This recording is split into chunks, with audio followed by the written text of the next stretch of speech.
I made the decision to have a sip of water in the living room since I couldn't sleep. Midnight has arrived. Trying not to make any noise as I descended, I was shocked to see that the lights were on. My son, his wife, and my husband were whispering to each other. "Have you noticed that? How frantic she appeared in her attempt to win our approval. It's very pitiful." My kid said, "Yeah, that was a funny look on her face when she saw the leftovers in the trash." Even though the croquettes and fried chicken weren't all that good, I nearly started laughing when she asked if we liked them. They called me worthless, made fun of me, and ridiculed me. Though I realised that things had gone too far for that, I prayed it was simply a terrible dream. I was at my breaking point. I had been neglected non-stop since my son and his wife moved into the new house we constructed a few months ago. With sinister grins, all three of them would glance at me. I used to feel angry and sad, but now I've stopped feeling anything. Making the decision to leave the house didn't take long. I went back to my room in silence and began searching for a short-term rental. I prepared the necessities for a suitcase the following evening after work. My spouse, my son, and his wife called me after I moved into the temporary apartment. "Mum, please return now. I had intended to take you out to supper this evening. Please return later." "Hey, how are you doing? Come home right now and stop being so obstinate." They were all chanting "Come back" at the same time.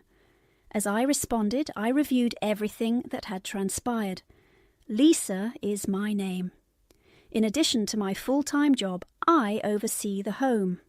Thomas, my spouse, is employed as well, and he regularly brings up his subordinates at the breakfast table. These days, young subordinates aren't even interested in picking up the phone. It's absurd. Now, things are different. You can accomplish anything with social media. They don't have a professional sense of duty. His never-ending anecdotes about the past would start when I was younger. I would listen to him with resignation every time. To put it plainly, my husband does not hold contemporary beliefs.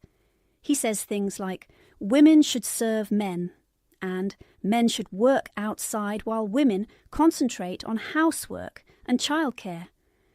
He enjoys acting as the lord and master since he can't tolerate losing control at home. He objected to the concept of my becoming a working wife when our kids were married and moved away. However, I was able to persuade him to allow me to work. He began talking excitedly, but I responded to his remarks about the new house we were hoping to construct with a lackluster tone. He had decided we need to purchase a new home, even though he was in his 50s. He stated that living in a new home instead of our old, dilapidated one would be more pleasant for us when we retired. But isn't the house we live in now adequate? Rather of reconstructing it, we may just renovate it. No, a new house is required. Thomas was adamant about moving forward with the construction of a new house and would not change his mind. In the end, we hired a builder of homes. "Let's invite our son and his wife to a celebration when it's done. They will adore it." He became enthusiastic and started organising the party's cuisine. I was aware that he would delegate all of the planning and serving to me while he made his menu selection. Silently, I told myself.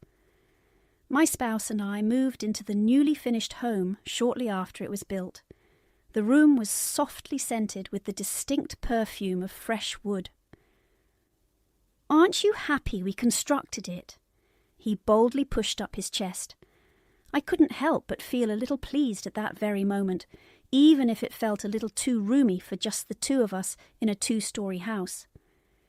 To commemorate the new house, Thomas and I threw a housewarming party a month later and invited our son and his wife.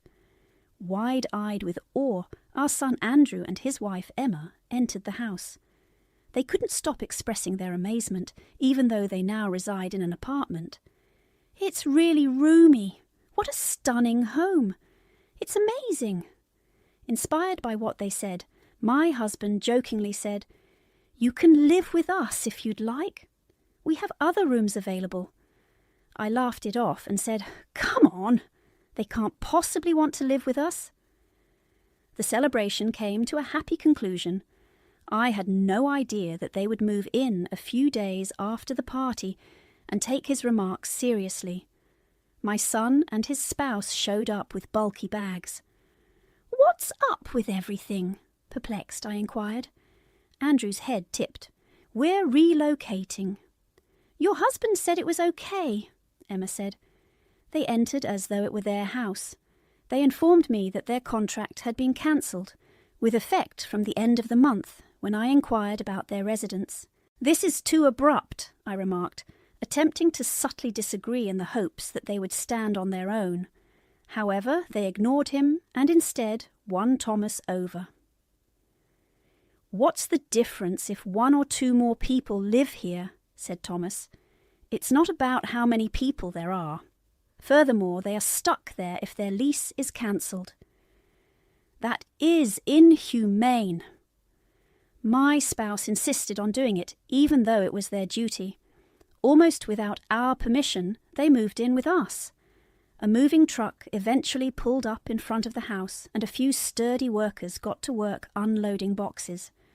When they eventually departed with a heartfelt "thank you," my son and his wife's possessions were strewn all over the new home. But, rather of cleaning up, the two of them kicked back in the living room and fiddled around with their iPhones. "These belong to you." There was nowhere to walk, so I said, "Please put them away." Andrew answered, "You should do it, Mom. We're tired." The movers handled the majority of the moving, and they accomplished little. When my husband noticed this, he just looked at the stack of boxes without saying anything. I pushed Thomas to say something to them. "Don't be so rigid, Lisa," replied Thomas. "For them, you ought to do it. We are kin." Then he went back to his phone. I calmed myself by taking a long breath despite my question. Why me? They must have valuable and breakable goods among their possessions. Despite our familial relationship, I was uneasy managing their belongings. "Emma, please help me at least?" I inquired. With their faces turned toward me, all 6 of them started talking, accusing me of being a horrible mother-in-law, a bully, and an inhospitable person. I was treated as if I were the one who was unreasonable, which completely confused me. Still feeling worn out, I made my way downstairs to the living room the following morning. My son, his wife, and my husband were all up and enjoying their coffee. Andrew whispered to me, "Thanks for yesterday," while I was staring at them blankly. His statement sounded phony. I gave a sharp reply. "We'll treat you to dinner as a thank you," Andrew went on. It turns out that I wasn't mishearing him as I had assumed. "Today Emma and I are going grocery shopping," Andrew declared. Emma gave a distant nod. "Is that accurate?" I answered. "Well, I'll leave it to you today." "We just moved and don't have much money," Emma said. "Yeah, so we actually need to borrow your card," Andrew responded. I blinked, startled. Were they going to purchase on my card, then use my own money to take me to dinner? They requested so confidently for the credit card, but something seemed wrong about it. Do I give it to them or not? I took a quick look at my spouse, who was savouring his coffee with little enthusiasm.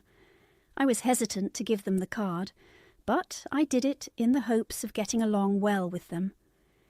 Emma and Andrew were as content as kids who get pocket money.